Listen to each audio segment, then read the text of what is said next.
자, 이번 이야기는 시청자 너굴님께서 시들무에 처음으로 방문을 해주셨고요. 많이 긴장은 되시겠지만 언제나와 같이 편안한 마음으로 이야기를 들려주실 거라 믿습니다. 바로 만나보도록 할게요. 네, 여보세요? 너굴님. 네, 안녕하세요. 오, 목소리가 뭐 좀 성우 같은 거 하세요? 아니요. 그거랑은 직업이 거리가 멀긴 한데. 아무튼 너무나 또 부드러운 목소리를 가지고 계시네요. 감사합니다. 네. 자, 오늘 너굴님께서 시들무에 찾아오신 이유는 저 이상한 경험했어요. 그래서 찾아왔습니다라고 하셨고, 네, 어느 맞습니다. 나라에서 경험하신 거예요? 제가 고등학교 시절에 캐나다에서 고등학교를 나왔는데, 캐나다. 오. 네, 그때 제가 혼자 살면서 겪은 이야기입니다.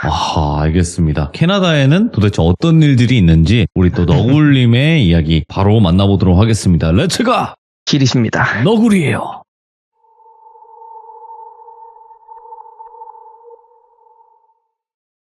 이 이야기를 말하기에 앞서서 일단 제가 캐나다를 간 이유랑 제가 살았던 일대를 약간 이야기를 하면 그거에 맞춰서 이야기가 풀어지니까 먼저 이야기를 해보도록 할게요. 제가 제 자랑은 아니고 저는 중학교 때 공부하는 걸 되게 즐기고 좋아했어요.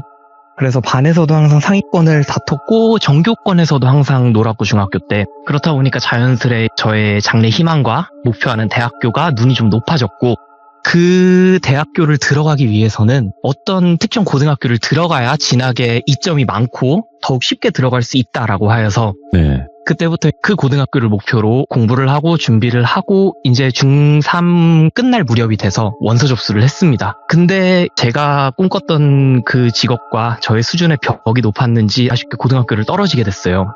근데 그때 입시 규정상 제가 그 고등학교를 지원했는데 떨어지면 저는 다른 고등학교를 지원해서 갈 수 없는 상태였어요. 그러니까 고등학교를 가기 위해 재수를 해야 됐던 상황에 놓인 거예요. 저는 듣도 보도 못한 상황이고 생각도 못한 상황이라 너무 충격적이고 우울해가지고 방에 틀어박혀서 한 3주 동안을 아무것도 안 하고 거의 식음을 전폐하듯이 우울증 환자처럼 박혀 있었는데 저희 아버지께서도 중고등학교, 대학교까지를 캐나다에서 나오셨거든요. 네. 그래가지고 아버지가 한번 권유를 해주셨어요. 지금 준비를 해서 네가 캐나다로 유학을 가면 거기서 대학교까지 나오고 하면은 네가 1년 꿇을 일도 없고 네. 어차피 제가 공부하느라 친구가 거의 없었거든요. 중학교 때. 그러니까 어차피 친구도 없는 거 가서 새로 사귀고 재밌게 새로운 출발을 해보는 게 어떠냐라고 하는데 저한테는 선택지가 없죠. 고등학교를 가기 위해 17살을 꿇을 선택지는 너무나 선택하기 싫었기 때문에 그래가지고 바로 유학길에 올랐습니다. 토플이랑 이것저것 서류랑 준비해서 비자 받고 그렇게 해서 캐나다를 갔는데 완전 초행길이잖아요. 저는 그 나라를 여행으로도 가본 적이 없어요. 그 전까지 말로만 들었지. 완전 초행길이다 보니까 처음에 당장에 저는 학교도 없으니까 기숙사도 없고 살 집을 구해야 하잖아요. 근데 그때 당시 캐나다 집에 살 수 있는 그 구조 자체가 보통은 월세밖에 없었는데 그 월세 가격이 정말 한국에 비교하면 타의 추종을 불허하는 거예요. 거의 한국에서 웬만한 지방 도시에서 월세 30만 원 정도면 살 수 있을 것 같은 집을 월세를 120만 원, 130만 원을 불러버리니까 이거는 좀 뭔가 잘못됐다. 그래가지고 아버지는 일단 캐나다에서 사신 적도 있고 하니까 프리토킹이 자유롭게 되셔가지고 여기저기 발품을 팔고 다니다가 그 주변 시세에 비해선 조금 싼 집을 찾았어요. 거의 한 반값이었는데 일단 아빠가 집주인분이랑 말씀하시기로는 그래도 해외에서 오고 했다니까 자기가 원래 좋은 일 하듯이 그냥 싼 가격에 집을 살게 해주겠다. 그래서 처음엔 너무 감사하죠. 그래서 거기 들어가서 막 옷가지들도 정리하고 가구들도 들여오고 그러고 지냈습니다. 근데 이게 대학교 때 어학연수 같은 걸 가보신 분들은 아시겠지만 그 각 나라마다 대한민국이면 대한민국, 뭐 일본이면 일본, 중국이면 중국 해서 각 나라에서 온 유학생들끼리 똘똘 뭉쳐서 놀아요. 나이 차이 나더라도. 그런 집단에 제가 우연치 않게 거의 들어가게 돼요. 그래서 그 친구들이랑 어울리면서 그 친구들은 대개 기숙사 아니면 혼자 사니까 이 친구 집에도 갔다 저 친구 집에도 갔다가 막 그러면서 한 달을 신나게 놀았거든요. 고등학교를 가기 전까지 2달 정도 시간이 비어 있었어요. 그래가지고 막 걔네랑 친하게 신나게 놀고 하다가 제 집에서 하나둘씩 뭔가 이해할 수 없는 현상들이 조금씩 일어났어요. 그 흔히 말하는 폴터가이스트 현상이라고 하죠. 물건이 지 맘대로 움직이거나 뭔가 물리적으로는 설명할 수 없는 그런 일들이 조금씩 일어나는 거예요. 근데 이게 지금 생각해보면 일어났던 것이 그때 저는 너무 어리기도 했고 17살짜리가 그냥 저희 집에도 그 친구들이 자주 오고 막 자주 놀고 하니까 걔네들이 위치를 옮겼을 수도 있고 TV 리모컨 위치 정도야 누가 툭 건드려도 막 굴러떨어질 수도 있고 밀릴 수도 있고 하니까 그냥 전혀 신경을 안 쓰고 그 2달을 진짜 재밌게 놀았어요. 처음으로 친구들이랑 노는 느낌이 이런 거구나를 느끼면서 진짜 공부랑 척을 쌓고 열심히 놀았거든요. 그리고 고등학교를 들어가서 이런저런 친구들을 사귀다가 가명을 쓸게요. 철민이라고 할게요. 그런 철민이라는 친구가 있었는데 이 철민이라는 친구의 집안 내력이 조금 신기해요. 일단 철민이는 혼자 캐나다에 와 있는 상황이었고 철민이 어머님이랑 아버님이 둘 다 한국에서 무당일을 하고 계셨어요. 그러니까 이게 유전인지 뭔지 저는 완전 이과라 잘 모르겠는데 아이까지도 약간의 신기가 있는 거예요. 그래서 어머님이 한국에 있으면 너는 신내림을 받을 팔자니까 차라리 해외에 가서 그 기운들을 떨쳐내고 와라 해서 해외로 유학을 온 케이스거든요. 그 친구랑 이제 처음 학교에 가서 친해지니까 제가 그 철민이라는 친구를 저희 그 한국에서 온 애들 모임에 소개해서 같이 재밌게 놀다가 철민이가 처음으로 저희 집에 놀러 왔어요. 밤새 놀려고 주말에. 근데 들어와서 생각 없이 한 1-2시간 정도 놀다가 갑자기 철민이가 저한테 둘이 잠깐 나가서 얘기를 하세요. 그래가지고 저는 아무 생각 없이 그냥 쫄래쫄래 따라가서 왜 불렀어? 물어봤는데 혹시 집에서 이상한 현상들이 일어난 적이 없냐 저한테 갑자기. 자기가 뭐 제대로 신내림 받아본 적이 없고 뭐 이런 일을 해본 적은 없어서 모르겠는데 어느 정도 자기가 이 정도 기운을 느낄 수는 있다. 근데 뭔가 이상하다 여기. 그러길래 저는 그때까지 완전히 귀신을 안 믿는 쪽이었거든요. 지금까지 종교도 없고 아무것도 없고 물리적으로 귀신은 존재할 수 없어 라고 생각했던 사람이기 때문에 에이 그런 게 어딨어. 그냥 뭐 물건들이야 지 맘대로 움직일 수도 있는 거지. 누가 툭툭 치면. 우리 집에 사람도 자주 왔다 갔다 하는데 그냥 아무렇지 않게 대수롭지 않게 넘기고 한 반년 정도를 학교 다니면서 재밌게 지냈어요. 근데 제가 한 반년쯤 지났을 때 여름방학이었어요. 그때가 학교 방학. 근데 집이 너무 좀 펑해 보이는 거예요. 텅 비어 보이는 거예요 집이. 네. 그래가지고 그냥 인터넷 쇼핑으로 카페트를 하나 시켰어요. 거실에 깔아두려고. 다른 친구들 집 가보니까 다 카페트가 있길래 네. 아 캐나다 사람들은 카펫을 깔고 사는구나 싶어서 양털로 된 카펫을 하나 깔았어요. 뭔가 보기에 좀 차 보이고 너무 좋더라고요. 그 상태로 지내는데 그 카펫 같은 건 결 따라서 네. 손으로 이렇게 양옆으로 그으면 색깔이 달라지는 거 아세요? 그 부분? 그게 제가 자기 전에 제가 약간 결벽증기가 있어서 네. 꼭 한쪽 색깔로 밀어놓고 잤어요. 근데 다음날 아침도 아니죠. 이제 학교 갔다 와서 아침에 정신없이 학교 갔다가 와서 집에 들어와 보면 뭔가 발로 살살 끄신 것 같은 느낌으로 결이 조금씩 변해 있는 거예요. 그래가지고 뭐 바람 불고 하면 그럴 수도 있지 환기한다고 창문도 열어놓고 다니고 했으니까 그렇게 지내다가 갑자기 문득 생각이 든 거예요. 철민이가 했던 얘기가. 그래가지고 그날 이제 철민이한테 우리 집으로 와봐라 같이 놀자. 그래서 둘이 놀다가 제가 본론을 꺼냈죠. 부른 이유를. 이러이러한 현상이 일어났는데 이것도 그거랑 관련된 거냐 했더니 철민이가 웃으면서 에이 그게 물리적으로 가능하겠냐고 그냥 바람 불어서 그런 거겠지 하고 대수롭지 않게 넘기더라고요. 그래서 저도 그냥 그때부터는 겁먹는 거 없이 그냥 지냈죠. 근데 처음엔 학교를 놀면서 다녔고 네. 이제 다시 학점도 따고 해야 되니까 공부를 하려고 하루는 좀 늦게까지 공부를 했어요. 근데 저희 집 구조를 설명드리자면 그때 당시 제가 살았던 집 구조가 현관문을 열고 들어가면 바로 앞에 거실이 있고 그리고 바로 오른쪽으로 도는 화장실이 있고 왼쪽에 방 하나가 더 있는 약간 우리나라로 치면 투룸 같은 구조였어요. 그리고 이 주방 식탁에서 보통 제가 스탠드 켜고 공부를 했으니까 공부를 하고 있는데 한 그때 새벽 2시 정도까지 제가 늦게까지 공부를 했거든요. 근데 이 불 다 켜놓고 공부하고 있으니까 무서울 것도 없고 솔직히 그땐 그런 생각이 머릿속에 기억이 나지도 않았고 생각나지도 않았고 그리고 공부하고 있다가 그냥 아무 생각 없이 슬쩍 오른쪽을 봤는데 그 잠깐 사이에 카펫에 그 발로 끄신 자국이 생겨 있는 거예요. 근데 이거는 제가 문도 다 닫아놓고 캐나다는 날씨가 추우니까 좀 문도 다 닫아놓고 이건 바람으로서는 도저히 설명이 안 되는 현상인 거예요. 그래가지고 이게 참고로 이 일을 겪기 전까지 귀신을 절대 안 믿었거든요. 그러니까 그때까지도 귀신이 아니라 그냥 이상하다 정도만 생각을 하고 그날은 그냥 자고 있는 학교를 갔다 왔어요. 근데 그 다음 시험 기간에 제가 늦게까지 공부를 하다가 그때 그 현상을 제가 처음 목격한 게 2시쯤이었거든요. 한 1시 50분쯤 되니까 그 생각이 딱 나가지고 그냥 그때부터 공부 안 하고 카펫만 이렇게 지그시 쳐다보고 있었어요. 멍 때리듯이. 근데 진짜 거짓말 안 하고 정확히 시계가 2시를 딱 가리키는 순간 갑자기 발로 질질질 끄시는 자국이 또 나는 거예요. 그래서 그때 속으로 이거는 내가 뭔가 소름이 쫙 돋으면서 이 집에 더 이상 있기는 힘들겠다 순간 오늘 밤 여기서 못 자겠다 내가. 그래서 급하게 나와서 기숙사 사는 애들도 있고 혼자 사는 애들도 있는데 제일 먼저 생각난 게 철민이었어요. 그래서 철민이한테 그 시간에 자고 있었는데 제가 전화 4통을 하면서 걔를 깨워가지고 내가 뭐 내일 밥이라도 한번 거하게 산다고 혹은 뭐 어디 가서 술을 먹든 뭐를 하든 학생인데 저희가 술을 좀 먹었거든요 놀면서 그래가지고 우리 집으로 한 번만 와달라고 철민이가 우여곡절 끝에 왔어요. 그 한인타운이라고 해야 되나 저희 무리가 사는 동네가 집들이 각각 좀 가까웠거든요. 다 걸어서 10분이면 다 왔다 갔다 할 수 있는 거리. 예. 그래서 철민이가 왔어요. 제가 그동안의 일들을 설명했죠. 이 2번 겪은 이 카페트 얘기를. 그랬더니 그럼 자기가 이거는 자기 선에서 알 수 있는 건 없고 자기도 자세히는 모르니까 이거에 대해 자기가 이제 시차 따져서 내일 어머니 일어날 시간대쯤 전화해서 한번 물어보겠다. 근데 지금까지 별일 없었으면 에이 똑같이 오늘 밤도 별일 없겠지 하고 그냥 자라고 해가지고 같이 저희 집에서 자고 네. 아무 일 없이 그냥 등교했어요. 근데 계속 신경 쓰이잖아요. 하루 종일. 제가 직접 눈으로 봤으니까. 그래가지고 한 번은 그 다음날 밤에 똑같이 그냥 2시까지 잠 안 자고 앉아 있다가 똑같이 2시에 그 자국이 생기더라고요. 그래서 그냥 제가 반대결로 촥 밀어버렸어요.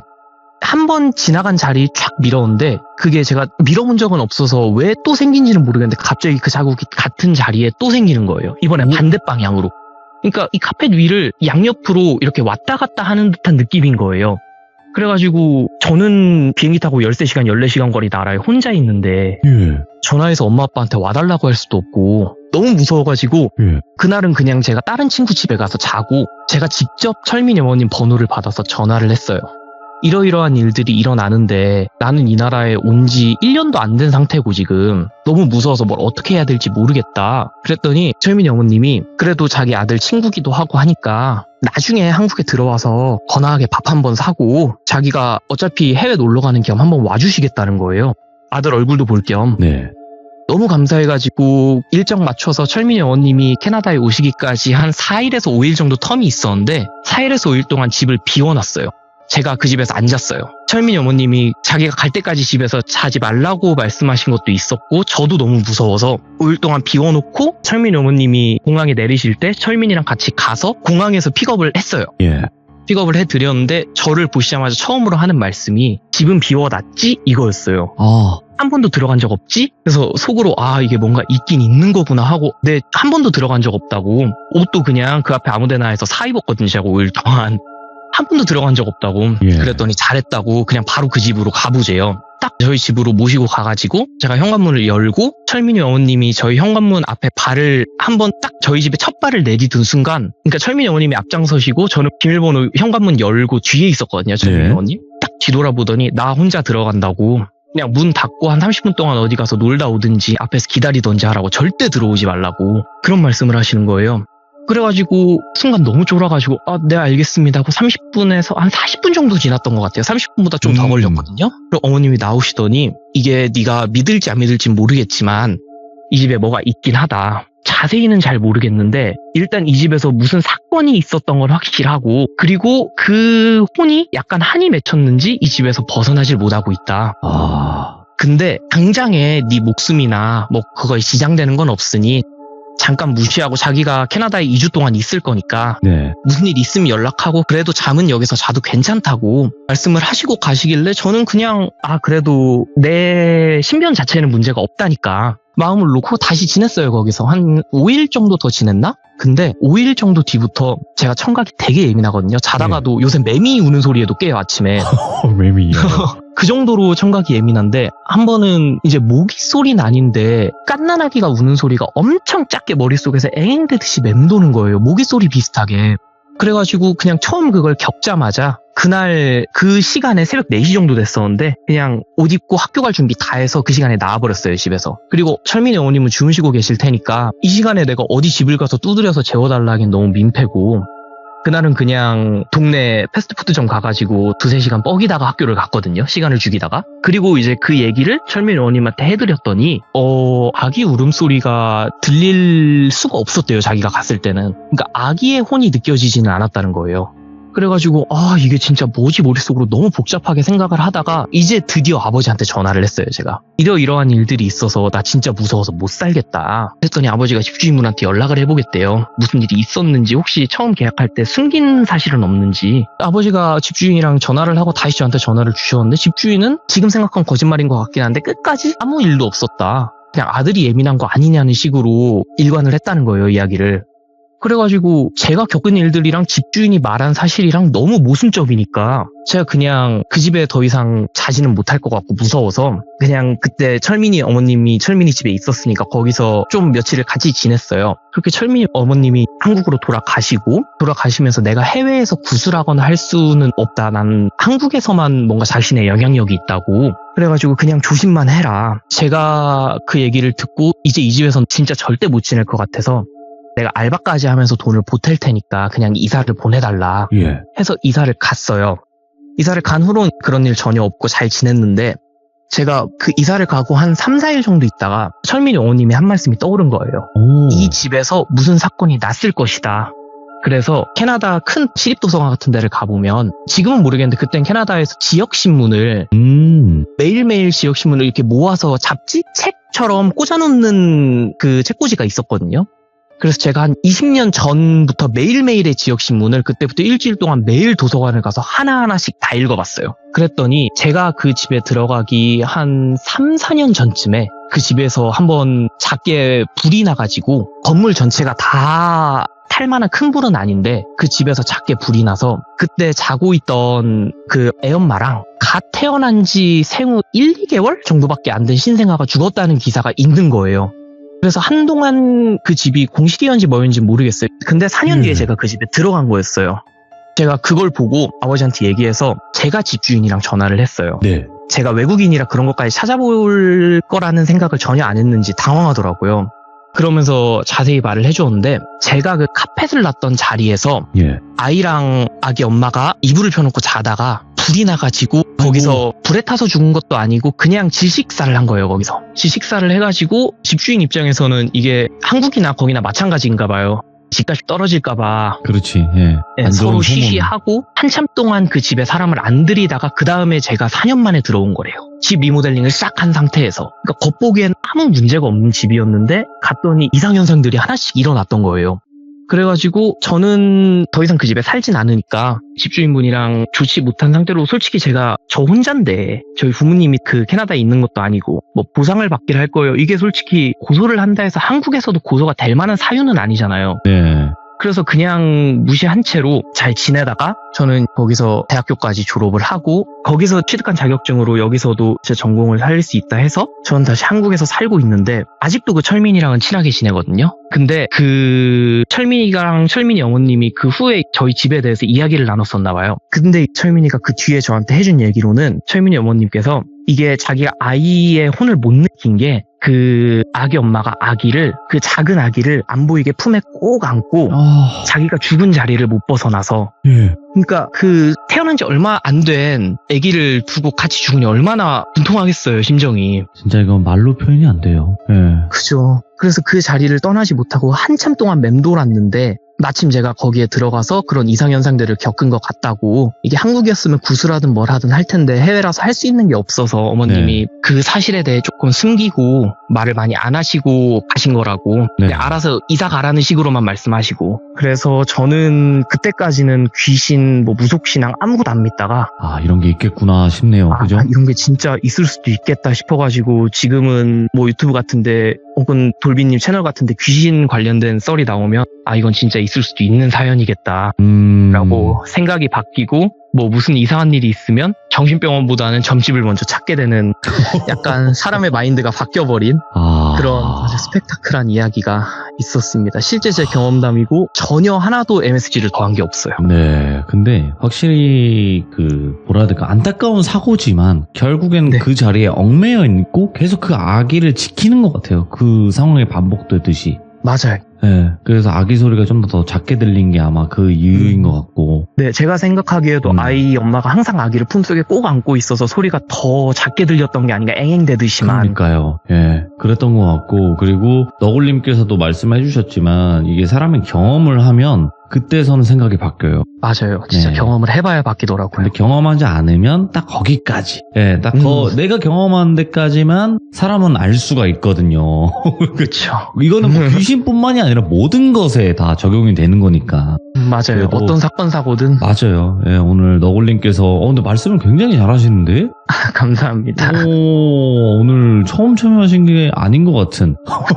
한 50 몇 번 정도 참여하신 분 같이 이야기를 너무나 잘 해주셨는데, 그래도 너굴님께서 오늘 실제로 겪은 너굴님만의 실화를 들려주셔서 다시 한번 감사드리고, 혹여라도 뭐 네. 다른 이야기 있으시면 말씀해 주시면 될 것 같습니다. 아, 또 철민이 관련 이야기도 많으니까 종종 철민이. 찾아뵙도록 하겠습니다.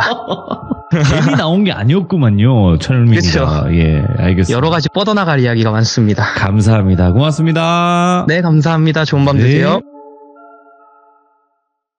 자, 이번 이야기는 시청자 너굴님께서 찾아오셨습니다. 저번에 이야기도 너무나 또 섬뜩하게 이야기를 잘 들려주셨던 분인데, 오늘 이야기는 어떤 이야기일지 같이 한번 들어보도록 하겠습니다.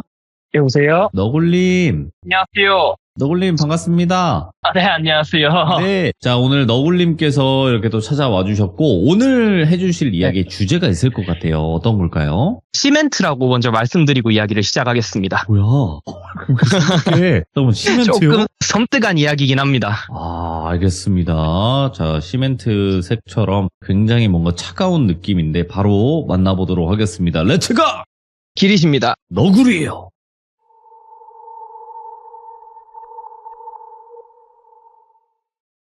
이 이야기는 일단 제가 캐나다에서 대학을 나왔다고 지난주에 말씀을 드렸잖아요. 같이 캐나다에서 대학을 다녔던 한국인 친구가 실제 겪었던 이야기입니다. 대학생활 중에 겪었던 이야기고, 이 친구를 일단 똘비라고 하고 이야기를 시작해 볼게요. 이 똘비라는 친구는 똑같이 한국인 친구였는데, 저희가 그 한국인들끼리 자주 모여서 놀았던 그 무리 안에 속해 있지는 않은, 약간 공부만 하는 친구였어요. 되게 공부만 열심히 했고, 대학교를 가면 한국인 친구들도 있고, 뭐 중국인도 있었고, 일본인도 있었고, 네. 그 중에서도 가장 많은 비중을 차지하는 건 역시 그 나라에 살고 있는 그 원어민 친구들일 거잖아요. 네.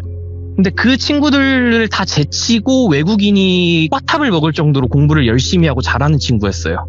근데 이 친구가 별로 친한 친구도 없고 먼 나라까지 와서 유학 생활을 하고 있는데 부모님이 잘 지내냐고 하면 친한 친구도 있다라고 할 만한 친구가 단 한 명도 없는 그런 외로운 생활을 하고 있었단 말이에요. 그러다 보니까 맨날 공부만 하다가 약간 인생의 회의감 같은 게 들었나 봐요. 현타도 좀 오고, 그래서 혼자서 여기저기 여행지를 찾아보다가 어느 한 나라로 일주일 정도 여행을 가기로 계획을 잡고 여행을 떠났습니다. 그 나라가 마카오인데, 마카오가 다들 원정도로 유명해진 나라라 아하. 다들 그런 쪽으로만 알고 계신데, 저도 친구들끼리 놀러 가봤고 상당히 놀 게 많고 볼 것도 많아요. 먹을 것도 많고. 그렇게 놀러 갔는데 일주일 정도 예상을 잡고 혼자 놀러 간 거잖아요. 이틀 차까지는 재밌게 놀았답니다. 자기가 계획한 데도 가고 맛있는 것도 먹고 하면서. 그러다가 3일차 밤에 호텔에 혼자 앉아 있는데 여행을 와서도 외로운 거예요.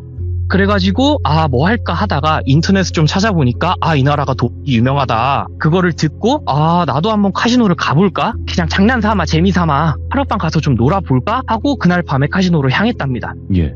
그때 당시 자기는 절대 중독이 안 될 거라는 확신이 있었고, 이 친구가 하나로 5만 원 정도 돈을 가지고 가서 놀았는데 그 돈이 카지노에서 나올 때는 10만 원이 돼 있는 거예요.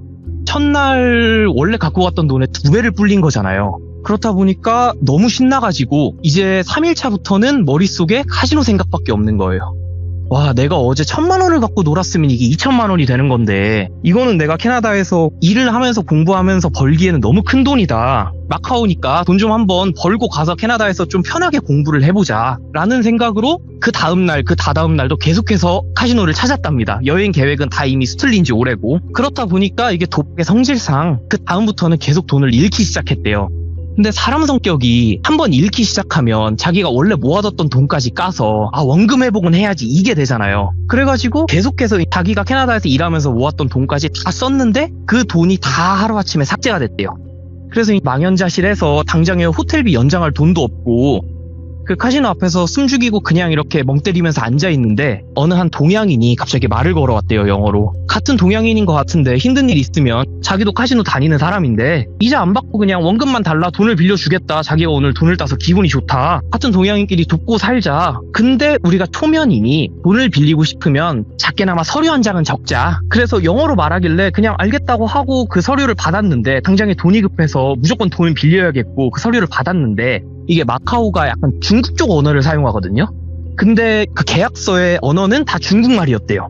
근데 당장 돈은 급하고 뭐 별 다른 수가 없어가지고 그냥 바로 오케이, 내용 뭐 뭔지도 모르고 그냥 돈이나 받아야겠다는 생각으로 엄지를 이용해서 지장을 찍어버렸답니다. 그렇게 돈을 받고 이 돈으로 똑같이 첫날처럼 2배 불려서 그 돈은 갚아버리고 나머지 돈은 내가 용돈 하자 라는 생각으로 놀았는데 또 하루아침에 그 돈이 삭제가 됐답니다.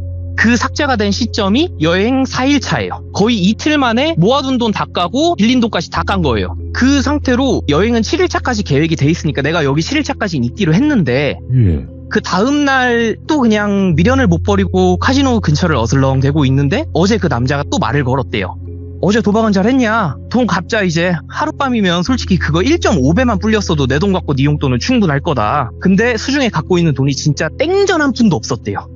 그래서 하루만 시간을 더 달라. 당장에 갚을 방법은 없는데 일단 변명부터 했대요. 아직 그 돈을 다 못 썼으니 내가 따서 내일까지는 갚겠다. 자기가 며칠은 더 이 나라에 있을 거니까 라고 말을 하고 그냥 하룻밤을 뜬 눈으로 길거리에서 밤을 지샜답니다. 불안한 마음으로. 당장에 또 도박을 할 돈은 없고. 그 상태로 다음날이 됐는데 어김없이 찾아왔대요. 돈 갚으라고. 그래서 그냥 그 자리에서 도망쳤답니다. 전력을 다해 뛰었대요. 근데 그럼 뭐예요? 호텔 연장할 돈 없지. 지금 당장에 마련할 수 있는 돈이라고는 원래 예약해놨던 비행기표 빼서 겨우 100만 원 돈 되는 돈밖에 없는데 이걸로 처음 빌린 돈이 그거에 비해서 꽤 큰 돈이었거든요. 그래서 이걸 어떻게 만드냐 생각을 하다가 어차피 나는 여기서 떠봤자 이 나라를 떠도 한국으로 안 돌아가고 캐나다로 간다. 이 사람들은 내가 한국으로 갈 줄 알지 캐나다로 갈 줄은 모르지 않을까라는 생각으로 그냥 원래 예정돼 있던 비행기표를 하루 앞당겨서 빨리 이 나라를 떠버리려고 했대요.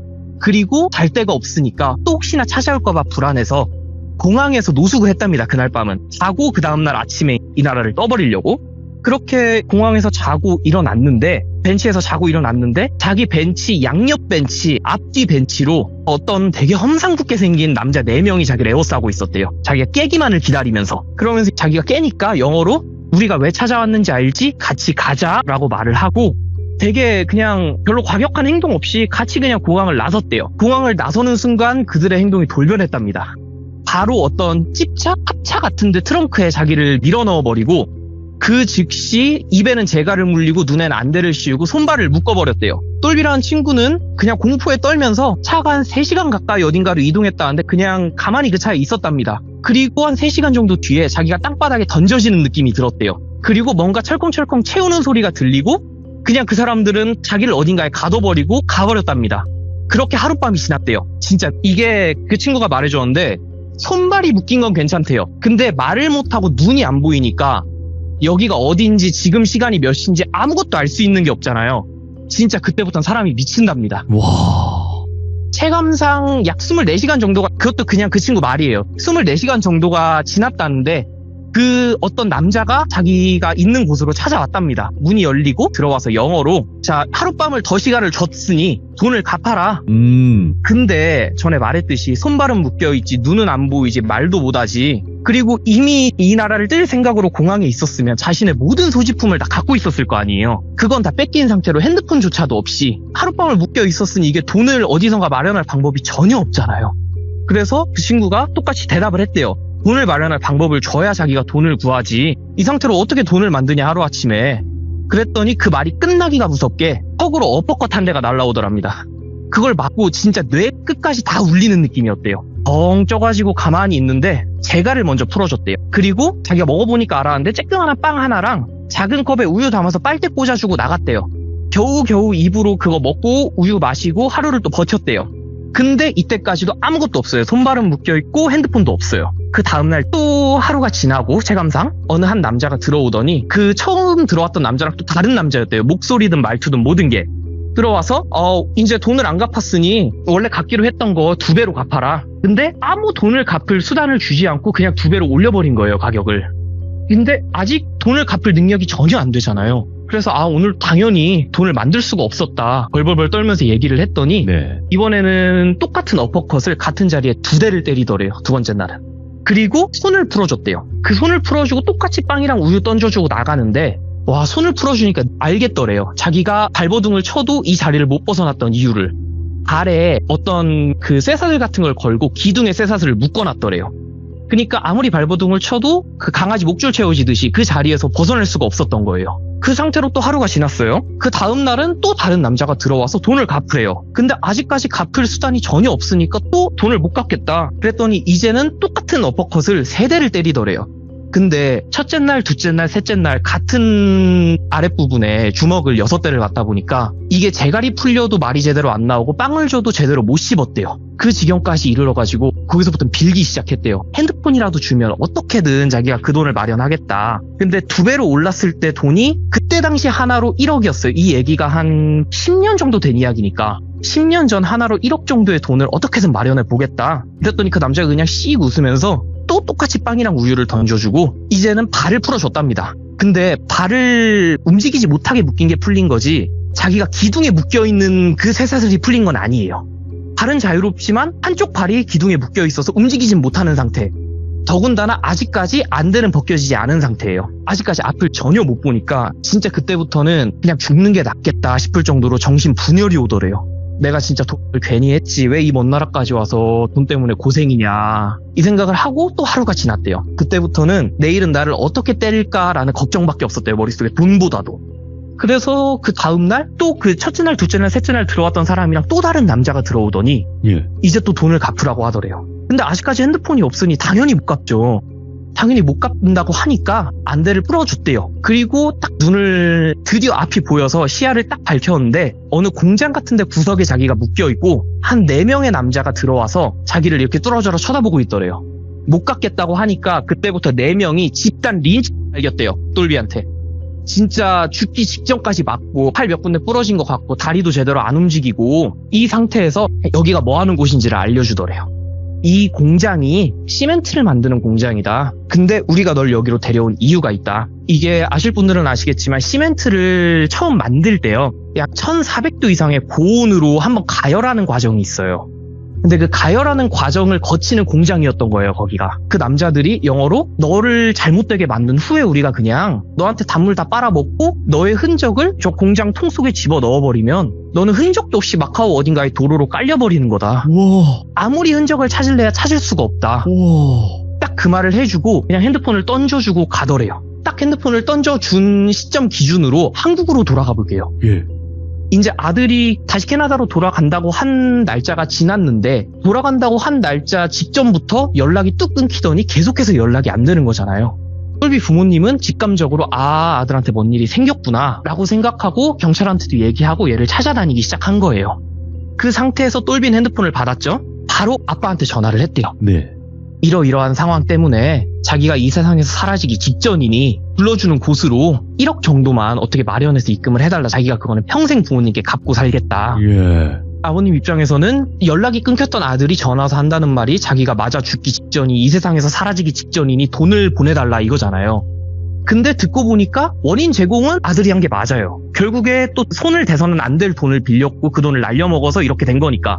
그래서 아버지가 울며 겨자 먹기로 어떻게든 돈을 마련해서 1억을 보내줬답니다. 1억을 딱 보내줬더니 그 사람들 태도가 다음 날은 진수성찬을 차려줬대요. 자기 앞에. 진짜 이거는 다 먹고 이걸 다 먹으면 배가 터져 죽겠다 싶을 정도의 호화스러운 만찬을 자기 앞에 깔아줬대요. 이거 먹으라고. 약속한 대로 우린 돈 받았으니까 이제 너는 우리가 공항까지 안전히 태워다 주겠다고.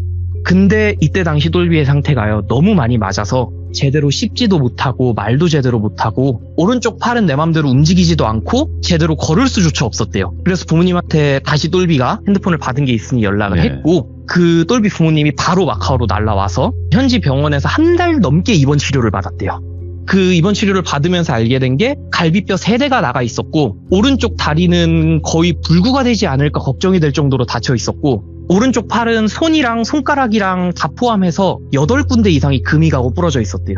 그리고 치아는 이건 임플란트 아니면 답이 없다. 치아가 4개 정도 빠졌다고 하는데 이건 임플란트 아니면 답이 없다. 라고 해서 거기서 치료를 받고 한국에 와서 임플란트를 받고 그 친구는 다시 캐나다로 돌아오지는 않았어요. 그래서 제가 다시 연락을 해본 거고, 그때부터 지금까지 저는 그 친구랑 연락하는 유일한 캐나다 멤버 중에 하나고요. 제가 무슨 얘기를 할까 생각을 하다가 딱 그 친구 얘기가 떠오른 거예요. 전에 들었던 그 이것도 얘기가. 너무 무서운데? 예. 그래서 제가 그 친구한테 전화를 걸어가지고 내가 이러이러한데 네 썰을 한번 풀어보고 싶다. 근데 너의 인생의 최고의 트라우마니까 이거는 네가 하지 말라면 안 하겠다. 난 다른 할 얘기도 있으니까 괜찮다. 그랬더니 이제는 괜찮을 것 같다고 더 상세히 말을 해준 거예요, 이거를. 이 친구가 이 얘기를 하면서 저한테 얘기하길 자기가 이 일을 겪으면서 얻은 교훈이 딱 하나 있대요. 절대 남의 돈을 함부로 쓰지 말자래요. 인생의 교훈. 이게 맞다. 결국에 이 친구가 이 일을 겪고 나서 지금까지 은행에서 대출 하나 안 받고 살고 있고요. 자기가 번 돈을 자기가 쓰면서 살고 있대요. 그리고 하나 더 알게 된 게 이 친구를 납치했던 조직이 그 유명한 중국에서 활동하는 사업회였대요. 마카오까지 지분이 있는. 일부러 그 카지노 근처에서 배회하는 여행 온 것 같은 그런 사람들을 겨냥해서 예. 원금을 빌려주고 절대 못 갚을 상황까지 몰아넣은 다음에 그 원금보다 훨씬 많은 돈을 불려서 받는 그런 일을 하던 사람들이었던 거예요. 혹여나 일이 수틀리면 그 오장육부에서 돈이 될 수 있는 건 다 챙긴 후에 진짜 그 친구 말로는 시멘트로 마카오 바닥에 깔린 사람이 여럿 있을 것 같다고 하더래요. 이 이야기가 제가 처음 듣고 안 믿었어요. 제가 더 자세히 이번에 들은 거고 안 믿었어요. 시멘트. 근데 제가 이 이야기를 듣고 좀 찾아본 게 있는데 네. 시멘트로 사람을 잘못되게 하는 은어 중에 저희가 흔히 말하는 공구리라는 언어가 있잖아요. 공구리 있죠, 친다. 있죠. 네, 맞아요. 근데 이 공구리가요, 그 원래 야쿠자에서 지처리를 하는 방식으로 나왔던 말인데 나라별로 또 이걸 사용하는 방식이 다르대요. 와. 그래서 그 친구 말로는 해 쪽에서 진짜 흔적도 없이 사람을 처리하는데 쓰는 공구리의 수단이 이거였던 것 같다. 그래서 충격적이네. 한번 저의 친구가 진짜 꽃다운 나이에 세상에서 흔적도 없이 사라질 뻔한 이야기를 제가 듣고 한번 가져와 봤습니다. 야, 근데 너굴님 시멘트라고 얘기를 하시길래 저희가 네. 상상은 했었거든요. 상상을 네. 하고 그냥 어느 정도겠거니 했는데 생각보다 더 디테일한 그 과정 속이 훨씬 더 섬뜩한 이야기가 아니었나 생각을 합니다. 너무너무 감사드리고 오늘 네. 이야기도 너무나 잘 들려주셔서 고맙습니다. 항상 건강하시고 우리 시멘트 조심하자고요. 네. 네. 시멘트랑 남의 돈은 정말 조심해야 됩니다. 그럼요. 해외에선 정말 더 조심해야 됩니다. 네, 맞죠? 맞아요. 똘비니 콘텐츠 중에서 해외에서 일어났던 일들이 맞아요. 있잖아요. 너무 네, 많아요. 진짜 해외에서는 무슨 일을 당해도 절대 못 찾는 게 정설인 것 같습니다. 맞습니다. 조심하셔야 됩니다. 감사합니다. 너굴님. 네, 감사합니다. 네. 다음번에도 재밌는 이야기로 찾아뵙도록 하겠습니다. 감사합니다. 네. 섬뜩합니다. 섬뜩해요. 공구리, 시멘트, 대충 예상은 했는데 예상한 거를 좀 더 플러스 돼서 더 섬뜩한 방법이 나올 줄은 상상을 못했습니다. 그리고 규정님들도 항상 제가 뭐 이런 해외 이야기 나오면 말씀드리지만 해외에서 어떤 문제가 생겼을 때는 정말 힘들어져요. 우리나라에서 그냥 어떤 사건이 발생하고 경찰분들에게 신고해서 어떤 일이 해결되는 거는 우리가 일반적으로 많이 겪어왔지만 해외는 정말 또 다르단 말입니다. 그러니까 항상 조심하시고 좀 더 안전한 여행 되시길 바라겠습니다. 감사합니다.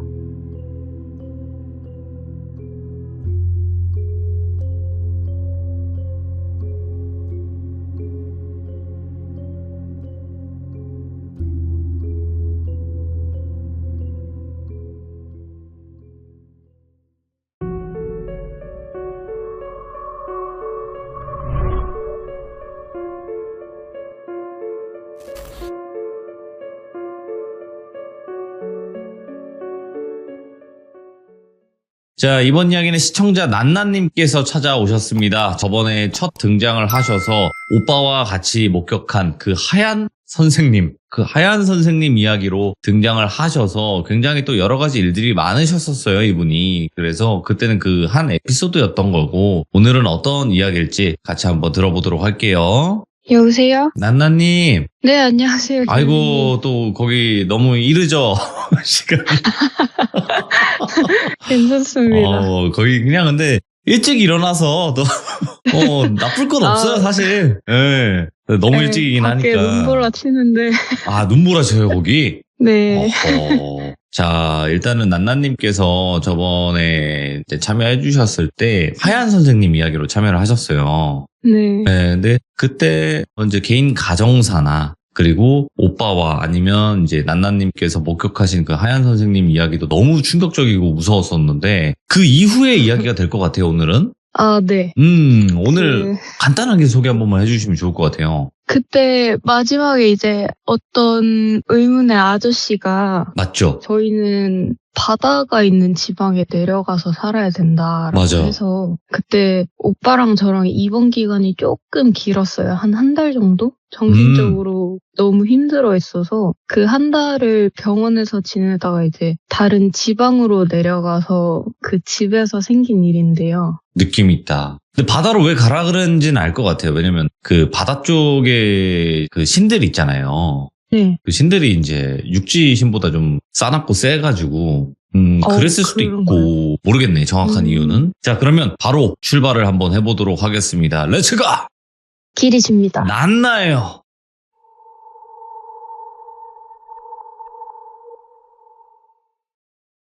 제가 한 6살 때쯤에 바다가 가까운 그 지방으로 내려오고서 엄마랑 저랑 오빠랑 셋이서 찜질방 생활을 좀 하다가 이제 급하게 구한 다세대 주택에서 살게 됐어요.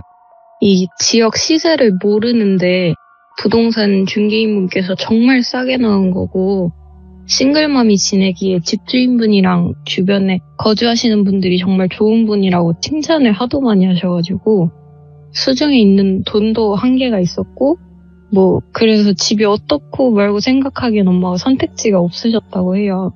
그 집 구조를 먼저 설명을 드려야 되는데 이제 집이 딱 6개 세대 중에서 가장 안쪽 집이었고 구조가 문을 열자마자 정면에 부엌 형태를 갖춘 그냥 긴 싱크대가 하나 있었고 이게 복도 형태인데 사람이 한 명만 지나갈 정도로 좁은 공간이었고 그 복도를 지나서 왼쪽을 보면 바로 화장실이 있고 그 옆에 큰 방 그리고 입구 쪽에 작은 방이 하나 있었어요. 그리고 특이한 게 옛날엔 흔한 건지 모르겠지만 이게 화장실 안에 드럼 세탁기가 하나 있었거든요. 근데 이제 이 집 특징이 화장실에서 사람이 나와서 서 있으면 그 복도 특성상 화장실 앞에 사람이 서 있을 때 현관 쪽에서는 그 화장실 벽 안쪽으로는 아예 이게 서로 보이지가 않는 구조라고 해야 되나요? 그래서 엄마가 집을 구했다 하고 나서 저희는 집에 들어가자마자 온전히 셋이서 안전하게 살 수 있다는 그 기쁨을 느끼기도 전에 집을 구경하다가 오빠랑 저랑 동시에 화장실 앞에서 세탁기를 보자마자 둘이서 넋이 나가버린 거예요. 그 하얀 선생님을 봤을 때 느꼈던 그때 당시에 비슷한 느낌이 너무 확 나서 둘 다 너무 무서워가지고 아무 말도 못하고 있었는데 엄마는 이제 그런 걸 보지도 느끼지도 못하시니까 그날 밤에 저희가 왜 거기서 멈췄는지에 대해서 서로 얘기를 하다가 그냥 무서워서라는 결론이 나가지고 그날부터 같이 샤워를 하고 집에서도 같이 손잡고 있자는 약속을 하게 된 거예요. 다행인지 불행인지 모르겠지만 둘 다 세탁기 안을 들여다보기에는 키가 너무 작아가지고 불안한 마음은 있지만 큰 문제는 없어서 서로 의지하면서 지내기만 했어요. 이때 당시에 좀 큰 문제가 친아빠가 재산도 없고 직장도 잘려서 양육비 청구권은 있는데 직접적으로 돈을 받지는 못한 거예요.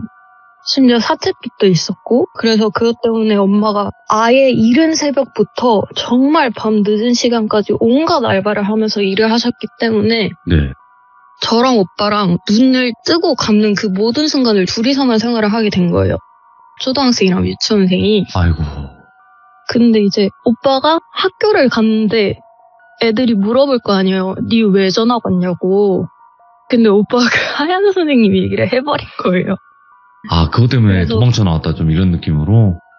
네. 근데 이제 애기들은 그런 얘기를 들으면 그 귀신이 포인트가 돼서 이 새 귀신 보는 새끼네 이러면서 왕따가 시작이 된 거예요. 어이구. 근데 이게 문제가 된 게 어느 순간부터 오빠가 학교에서 안 좋은 일을 당하면 집에 와서 저를 때리기 시작한 거예요. 오빠가? 네. 아니. 엄마는 하루 종일 밖에 있으시니까 당연히 몰랐고 이제 오빠가 때리고서 맨날 잘 때마다 미안하다고 막 우는데 이게 마음이 너무 아파가지고 제가 엄마한테 말을 못한 거예요. 오빠한테 묻고 나서 다음날 유치원에 가면 선생님들이 어디서 다쳤냐고 누가 때리냐고 물어보시는데 제가 이때 그냥 넘어졌다, 어디 부딪혔다 이런 말밖에 못하고 엄마 알게 되면 이제 선생님 혼날 것 같은데 말해주면 안 돼? 했는데 남들이 사정을 아는 게 좋은 일이 아니라는 걸 어렸을 때부터 깨달아가지고 그냥 괜찮나요? 아무 일 없어요? 하고 넘어가게 된 거예요. 아휴, 참. 근데 이게 점점 강도가 심해졌어요. 처음에는 집에서 그냥 주먹으로 던 게 뭐 책을 던진다든지 밥 채러 오라고 했는데 그걸 안 하면 명치를 막 주먹으로 떼겠다든지 베개로 이렇게 자고 있는데 눌러 숨을 못 쉬게 한다든지 강도가 너무 심해지는 거예요. 아이고, 그러면 안 되는데. 그러니까 아이고. 근데 이 와중에 오빠가 점점 스트레스를 많이 받고 학교에 친구도 없다 보니까 유일한 친구가 딱 한 명 있었는데 너무 집에 오는 것도 싫고 세탁기도 무섭고 뭐 학교도 다 싫으니까 저랑 같이 지내자던 그 약속을 안 지키고 맨날 그 친구 내에서 자주 이렇게 자러 가고 저는 결국에 매일 혼자서 지내게 된 거예요. 그러다가 하루는 유치원을 마치고 딱 집 문을 열었는데 화장실 문 앞 그 코너에서 사람 얼굴이 순간적으로 나타났다가 사라진 거예요. 근데 그 얼굴 위치가 딱 그때 당시 제 키랑 비슷한 수준이어가지고 제가 너무 무서워서 이제 집주인 아저씨네 달려가지고 문 두드리면서 아저씨 집에 누가 있어요 도와주세요 막 이랬는데 하필 그때 그 부부가 여행을 가셔가지고 그 아드님이 같이 확인하러 가자 해가지고 야구 배트를 챙겨서 같이 내려가신 거예요. 네. 그러고 그 오빠가 문을 열고 야 다나 누구야 이러면서 소리치면서 막 배트로 여기저기 막 치면서 확인을 했는데 사람이 아무도 안 나오는 거예요. 그래서 오빠가 그냥 너가 잘못 봤나 봐. 이제 너무 무서워서 막 우니까 저녁 먹고 가라 해서 밥을 먹고 결국 밤늦게 혼자 다시 들어가게 된 거예요. 예. 오빠가 문 앞까지 데려다 주시고 가시는데 기분이 너무 찝찝해서 들어가기 싫은데 어쩔 수가 없잖아요. 그래서 문을 열자마자 불 켜는 거고 뭐고 아무것도 생각 안 나고 바로 그 문 옆에 있는 방으로 뛰어들어가서 이불을 뒤집어 쓰고 있는데 한 1분 정도 지난 것 같은데 이렇게 막 덜덜덜덜 떨고 있는데 갑자기 어린 남자의 목소리로 오늘은 형아 없어?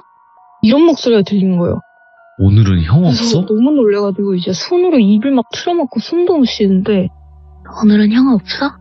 오늘은 형 없어? 오늘은 형 없네? 없지? 없어? 이러면서 그 목소리를 들음과 동시에 제 이불 주위로 이렇게 사람이 걸어다니는 느낌이 확 나는 거예요. 그러더니 오늘은 형아 없어? 이 다음에 우리 엄마 봤어? 우리 엄마 봤어? 형아 어디 갔지? 형아 어디 갔나? 형아 어디 갔나? 이러면서 방을 막 뒤지는 느낌이 드는 거예요. 예. 그때 너무 무서워가지고 제가 아니 우리 오빠 올 거야. 엄마도 와. 시끄러워. 나 무서우니까 그만 말해. 저리 가. 이러면서 막 소리를 질렀는데 그 발걸음이 멈추는 느낌이 확 나고 소리도 멈춰서 순간적으로 이렇게 정적이 흘렀는데 예. 갔나? 싶어가지고 이불을 살짝 들쳤는데 들추자마자 그 남자의 눈동자랑 눈이 딱 마주친 거예요. 엎드려가지고 제가 그 누워있는 그 자세랑 동일하게 누워서 눈이 딱 마주쳤는데 그 눈동자가 흰자 없이 온통 검은색인 거예요. 마주치자마자 형아 없어? 이러는데 너무 무서워가지고 어머. 올 거야 이러고 거짓말을 하고 이불을 다시 뒤집어 쓰고 계속 울었어요. 근데 그걸 한참 동안 형아 없어 형아 없어 형아 없어 형아 없어 이러다가 조용해지고 그 남자가 밖으로 나가는 소리가 들리더니 세탁기 문이 닫히는 소리가 나고 조용해진 거예요. 제가 이불을 뒤집어 쓴 채로 울다가 그날 잠에 들었는데 예. 그날 밤 꿈에서 남자애가 제 옆에 서서 피눈물을 흘리더니 순간적으로 걔가 어떻게 죽었는지를 꿈에서 보게 된 거예요. 보여주는구나. 그 애가 저랑 비슷하게 알코올 중독자인 어머니한테서 가정을 당한 거였는데 그 애 엄마가 애를 하도 니까 그 조그만 애가 무서워가지고 숨을 곳을 찾다가 세탁기로 들어갔는데 그게 문이 잠기면서 질식사를 하게 된 거예요. 거기서, 와. 네, 정말 오랜 시간 있었던 것 같아요. 거기 들어가는 건 들어가도 나오지를 못하니까. 네, 그래서 제가 그 꿈을 꾸고 이제 헉헉대면서 잠에서 깨게 됐는데 그때가 새벽 4시쯤이었고 눈 뜨자마자 이제 엄마가 있는지 확인하러 엄마 방으로 달려간 거예요.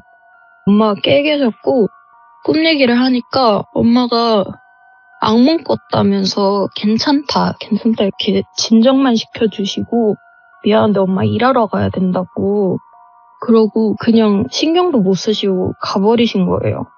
근데 제가 그날부터 매일 오빠가 없는 날마다 그 꿈을 꾸게 됐어요. 근데 점점 그게 제가 3자의 입장에서 그걸 보다가 점점 그게 1인칭 시점으로 동기화가 돼가지고 질식하는 순간까지 제가 잠잠해서 겪게 된 거예요. 네. 그래서 잠자는 게 너무 무서운데 또 안 잘 순 없고 그래서 유치원에 가서 기절하듯이 자는 날이 많아졌어요. 밤을 새고서. 근데 유치원 선생님들이 제가 유치원만 가면 기절하듯이 잠에 들고 몸에 멍도 있고 하니까 아동을 의심하신 거예요. 그래갖고 결국 경찰서에 신고를 하셨는데 그때 당시 그게 처벌이 심하지도 않았었고 좀 설명만 잘하면 넘어가는 분위기였잖아요. 그래서 이제 어머니께서 바로 경찰서로 오시고 애가 악몽을 많이 꾸기도 하고 이러면서 그 하연 선생님 일이랑 전에 있던 일들을 다 상황 설명을 하시겠죠. 네. 근데 그 과정에서 오빠가 학교에서 심한 왕따를 당하고 있고 그로 인해서 제가 오빠한테 가족을 당하고 있다는 사실도 알게 되신 거예요. 아, 어머니가. 네. 근데 어머니는 집에서 저희를 일일이 다 케어하실 수가 없는 상황이었잖아요. 그래서 그때 엄마가 너무 걱정이 되시니까 태권도를 보내서 애들이랑 좀 사교성도 키우고 정신 수련도 좀 하고 해야겠다 싶으셨나 봐요. 그래서 태권도를 다니게 됐는데 그게 나아지는 게 하나도 없었어요. 그래서 3달 다니고 관두게 됐는데 되게 안 좋은 게 태권도에서 배운 발차기 기술을 연마한다고 저를 킥패드 취급을 한 거예요, 오빠가. 아이고, 왜 그럴까. 근데 제가 웃긴 게 이 덕분에 오빠가 집에 나가는 날보다 태권도 수련을 해야 된다고 저를 때리는 날이 많아지게 됐고 그 덕에 오빠가 안 나가니까 저는 이걸 그냥 다행이라고 이럴 생각을 하게 된 거예요. 그러다가 오빠 이제 학교에서 옛날에는 하루 동안 강당에서 애들끼리 다 같이 모여 자는 숙박 캠프 같은 날이 한 번씩 있었거든요. 근데 오빠 하루는 그날 자기 학교에서 자고 온다고 이불이고 뭐고 다 챙겨가 버린 거예요. 그래서 제가 엄마 방에서 자게 됐는데 그 제일 끝방이 달빛도 잘 안 들어오고요. 창도 너무너무 작아서 정말 어두운 방이었어요. 그냥 낮에도 너무 어두운? 근데 제가 너무 무서워가지고 덜덜 떨면서 또 거기서도 이불을 뒤집어 쓰고 그날도 밤을 새려고 계속 다리를 꼬집고 막 혀를 씹고 이러고 있었는데 문 쪽에서 손톱으로 두드리는 느낌의 소리가 나는 거예요. 그래서 이 고민을 하는데 이게 사람 호기심이라는 게 봐야만 마음이 놓일 것 같더라고요. 확인해야. 사람일 수도 있잖아요. 그렇지. 네. 그래서 이불을 싹 들쳤는데 바로 옆이 화장실이었는데 그 문 앞에서 검은 눈동자가 문 옆으로 이렇게 쓱 나타나더니 향아 없어? 향아 없어? 너만 있네? 너만 있네? 이걸 엄청 빠르게 얘기를 하는데 입모양을 웃고 있는데 이렇게 빠르게 말을 하는데도 그 입모양이 변하지가 않고 그냥 그 검은 눈동자가 계속 웃고만 있는 거예요. 근데 오빠가 온다고 했을 때 저번에 갔잖아요. 그래서 제가 오빠 올 거야 가! 이랬는데 그 남자애가 너 왜 거짓말해? 왜 거짓말해? 그러다 죽어. 그럴까? 죽여버려야겠다. 죽일까? 죽여버려야겠다. 이러는데 제가 순간적으로 그걸 보고 그 기에 눌리면 내가 진짜 죽겠다. 나 오늘 죽나?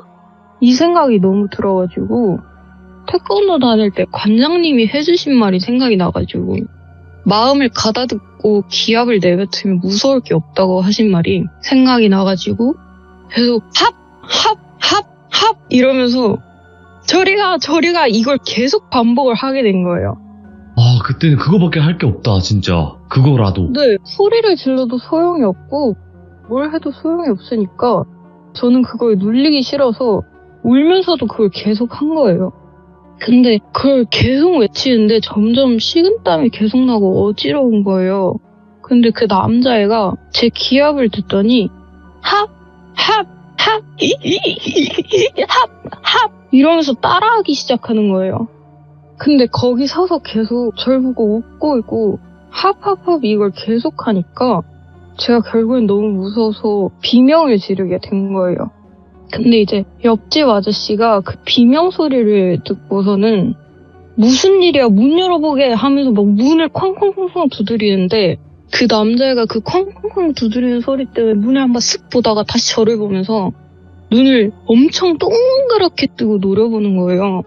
이게 진짜 예쁜 눈이 아니라 너무 동그랗고 까매서 무서운 거예요. 우와. 근데 이 아저씨가 결국에는 쾅쾅쾅 두드리다 아무도 안 나오니까 문 손잡이를 이렇게 부수고 들어오셨어요. 근데 그 동시에 남자애가 또 화장실로 도망갔고 저는 그대로 눈물 콧물 범벅이로 아저씨한테 뛰어가서 안긴 거죠. 근데 그날 아저씨가 제 상태를 보시고는 저를 병원으로 데려가셨어요. 열이 너무 많이 나니까. 그래서 어머니도 병원으로 오셨는데 서로 이 상황이 너무 힘드니까 껴안고 울게 된 거예요. 그래서 울면서 막 있었던 일들을 또 설명을 했는데 네. 어머니가 돈이 수중에 없는데 이사는 힘들고 어떡하지 이러면서 고민을 하시다가 결국에는 친할머니한테 도움 요청하러 이렇게 전화를 하셨어요. 어머니가 말씀하시기를 친할머니가 전화를 받자마자 왜? 내 아들 인생 망쳐놓고 무슨 염치로 전화했니? 이러셨대요. 아휴, 네. 근데 어머니 아들은 제 자식들 망쳐놨는데 왜 저는 염치도 없으면 안 돼요? 도와주신 것도 없으면서 무슨 염치요? 저 양육비도 없이 혼자 키우고 있는데 어머님이 남편 대신 돈 좀 보내주세요 하면서 그냥 받아치셨대요. 오호. 근데 이때 할머니가 하신 말이 뻔뻔해도 유분수지 내가 왜 도와준 게 없어? 네 아들 수술비 줬잖아. 죽을 뻔했잖아. 내가 살린 거잖아 그날. 이러시는데 이날 엄마가 그때 기억나시나요? 제가 저번 시참에서 저희 어머니가 이사 가기로 하셨던 그날에 그 친할머니께서 갑자기 찾아오셔서 돈을 지어주셨다고 말했었거든요. 네. 어머님이 이때 느낌이 딱 온 거예요. 그 돈이 그분이 무당이시니까 오빠가 생사가 오갈 걸 알고 수술비를 주신 거였어요. 왜냐면 그 돈이 딱 맞아 떨어졌거든요. 네. 그래서 엄마가 화가 나서 이사 갈 때 어머님이 갑자기 주셨던 그 돈 알고 주신 거냐고, 내 아들 죽을 거 알고 주는 거냐고 그랬더니 할머니가 그래서 네 아들 안 죽었잖아. 내 덕에 살았잖아. 이러셔가지고 어머니가 너무 열받아서 죽을 뻔했지 않냐고, 애기들 다 죽다 살아났다고 막 소리를 질렀는데 그 할머니께서 돈만 보내시면 되니? 끊는다? 하고 뚝 끊으셨대요. 그러고 다음날 계좌에 1,000만 원이 들어온 거예요. 예. 그래서 엄마가 이 돈으로 이사를 가실까 어떡할까 하다가 이사를 가도 다른 귀신을 보게 되면 그게 더 문제가 될 것 같아가지고 네. 엄마가 일하던 그 고깃집 사장님이 추천해 주신 정말 용하다는 집에 저랑 오빠를 데리고 가게 된 거예요. 그 날짜를 잡고 예약을 하고서 거기 딱 가는데 무당집 문 앞에 도착하자마자 그 무당분이 저를 가리키면서 너는 들어오면 안 되는데? 이러시고는 엄마랑 오빠만 들어가고 저는 거기 계신 다른 아주머니랑 같이 카페에 가서 기다리게 된 거예요. 제 엄마 시점으로 무당집에 딱 들어갈 때는 엄마가 하도 사기치는 사람이 많아서 걱정을 했는데 친할머니 때문에 더 불신이 가득했던 거예요. 근데 무당집에 딱 들어가자마자 그 무당분이 오빠 손을 꼭 잡고 들어가자마자 오빠를 무릎에 앉히시고 막 우시는 거예요. 갑자기. 아가 힘들어서 어떡하냐 이러면서 막 우시고 어머니를 보고는 야, 니 딸 어떡하냐, 불쌍해서 어떡하냐, 걔 죽는다 이러면서 막 우시니까 엄마가 속으로 뭐지? 진짜 용한가? 이러면서 아무 말도 못하고 계셨대요. 근데 그 무당분이 하시는 말씀이 그 오빠를 보고 야는 기가 워낙에 세서 봐도 이상할 건 아닌데 연계를 밟고 살아나니까 눈이 뜨인 거지. 이거 감추면 개하는데 니 딴은 죽는다. 어? 그 떼내도 성인 될 때까지 계속 죽을 거 왜 온다. 우야노 이러면서 막 화를 내시는데 그때 어머니가 왜 할머니가 태몽을 꿨다면서 저를 꼭 나와야 된다고 하신지 우와. 그걸 알게 된 거예요. 제가 이 자세한 얘기는 제일 마지막에 작년에 겪은 일 말할 때 드릴 건데 예. 좀 줄여서 말씀드리면 저희 친할머니가 무당이라고 했잖아요. 맞죠? 근데 그게 대대로 이어져 내려오는 세습무라고 하던가요? 그런 거래요. 근데 그 세습무를 저한테 오게 하려고 제 사주를 틀어버린 거래요. 그래서 원래 뭐 이날 몇 날 몇 시 이렇게 태어났어야 될 애가 다른 날 다른 시에 태어나고 예. 이름도 사주가 안 보인대요. 어차피 죽을 애 사주라서 봐주기도 싫다고 예전 무당집들이 다 그 말을 했었는데 그 이유가 다 이거였던 거예요. 와. 근데 또 안타깝게도 그 무당분께서도 자세한 설명은 못 해주고 자기가 뭔가를 해줄 순 없는데 너무 미안하다 하시면서 어머니한테 부적을 지어주신 거예요. 그러면서 딱 1년이다. 딸한테 붙이갖고 한시도 떨어지면 안 되고 1년 기다리면 알아서 하게 될 거라고 그러면서 오빠 영안을 닫아주시기로 한 거예요, 그분이. 아, 네. 그래서 며칠 뒤에 날짜 알려주겠다 하시고 그 복채도 안 받고 그냥 보내셨대요. 근데 카페에서 아주머니가 전화를 받고 저는 다시 그 무당집으로 가는데 엄마가 넋이 나간 얼굴로 오빠 손을 잡고 이렇게 터덜터덜 나오고 계셨어요. 그러고 이제 다시 엄마랑 오빠랑 그 집으로 돌아왔죠. 예? 엄마는 무당분 연락 기다리느라고 일주일 동안 일도 안 가셨고 오빠도 일주일 동안 학교를 안 가게 되면서 저는 정말 신기하게 악몽도 안 꾸고 그 남자애도 아예 안 보게 된 거예요. 오빠가 있으니까. 오. 근데 여전히 세탁기는 무섭고 근데 한 3, 4일쯤 뒤에 언제 어디로 와라 하는 문자를 받고서 엄마가 저를 집주인분한테 맡기고 오빠랑 집을 나섰고 하루가 지나서 돌아오셨어요. 근데 오빠가 지금도 그날 일이 기억이 안 나는데 그 무당분이 오라고 하신 그 장소에 갔을 때가 산 어느 곳이었다고 하였더라고요. 자기가 걸어가는 장면이 너무 어지럽게 기억이 나면서 그 순간부터 그 뒤로 아무것도 기억이 안 난대요. 근데 그날 영안을 닫는 뭔가를 하시면서 이제 엄마는 계속 빌고 계셨고 그 뒤로 뭔가가 보이진 않는데 오빠가 나쁜 기운만 느껴진 거예요. 그러고서 그 무당분이 그 어린 남자애를 천도해야 된다고 보내야 된다. 그러면서 그 굿을 진행을 해야 되는데 네. 이 굿비가 그 할머니가 보내주셨던 그 1,000,000원으로 네. 다 알고 준다. 그렇게. 알고 주셔. 네, 다 알고 계셨던 것 같아요. 그리고 그 굿을 진행하는 동안 할머니가 엄마한테는 저는 굿하는 곳 근처는 얼씬도 하면 안 된다고 해서 그래가지고 제가 유치원에 갔을 때 그 굿을 진행을 하는데 워낙 그 남자애가 가기 싫어해서 3일 동안 그 굿을 했대요. 근데 혼자서 안 되시니까 세 분이 더 오시고 이러면서 그러다가 1,000,000원이 된 거예요. 네. 그러고 저희가 그 집에서 아무 문제 없이 8개월을 더 살다가 다른 지방으로 이사를 가게 됐는데 그 부적의 1년 기한을 까먹은 거죠. 그러고 다음 얘기가 진행이 됩니다. 그럼 다음은 어느 집으로 이사를 가시는 거예요, 일단? 똑같이 바닷가 근처? 아니요, 다음 이사를 갈 때는 어머니 직장 때문에 바다로 가야 된다는 말을 못 지키고 산 쪽으로 가게 됐어요. 아, 이번엔 산이구나. 아이고, 미쳐버리겠다, 진짜. 네. 산도 귀신이 엄청 많은데. 그러면 저 궁금증이 있는데요. 네, 오빠가 갑자기 그런 행동들을 했잖아요. 안 하던 행동들을 하고. 네. 그냥 오빠의 본심인 건가 아닌가를 정확히 모르겠네. 다음 얘기 때 나오는데 아, 예. 오빠가 아버지한테 가정폭력을 정말 심하게 당해서 네네. 흉터가 많아요.